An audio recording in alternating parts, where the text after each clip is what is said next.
हमारे खुदावंद यीशु की अंजील मुकद्दस लूका के मुताबिक उसका 17वां बाब पहली 6 आयत। एक दिन यीशु ने अपने शागिर्दों से कहा, ये नहीं हो सकता कि ठोकरें ना लगें, मगर उस पर अफसोस है जिसके सबब से लगे।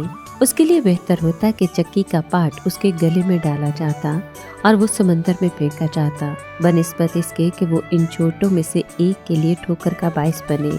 अगर तेरा भाई गुनाह करे तो उसे मलामत कर, अगर तौबा करे तो उसे मुआफ कर, और अगर वो एक दिन में 7 बार तेरा गुनाह करे और 7 बार तेरे पास आकर कहे कि मैं तौबा करता हूँ, तो उसे मुआफ कर। रसूलों ने खुदावंद से कहा कि हमारा ईमान बढ़ा।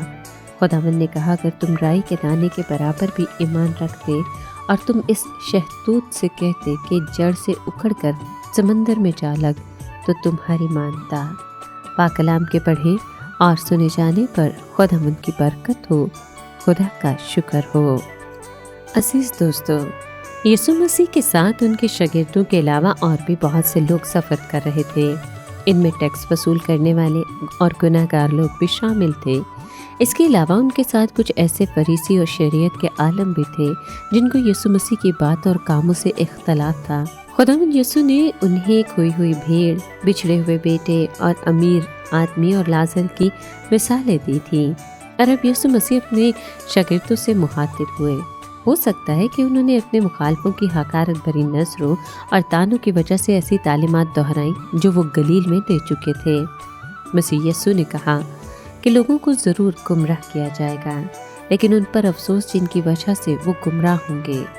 खबरदार रहें, अगर आपका भाई कोई गुनाह करे तो उसकी दुरुस्तगी करें, और अगर वो तौबा कर ले तो उसे माफ़ कर दें। यहाँ तक कि अगर वो दिन में 7 दफ़ा आपके खिलाफ गुनाह करे और 7 दफ़ा आपसे आकर माफ़ी मांगे तो उसे ज़रूर माफ़ करें।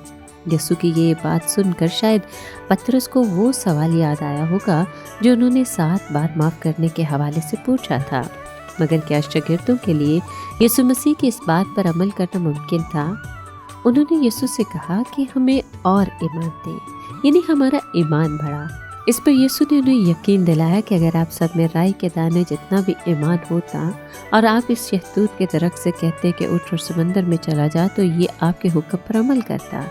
बिलाशुबा अगर एक शख्स में थोड़ा सा भी ईमान है तो वो बड़े से बड़े काम अंजाम दे सकता है।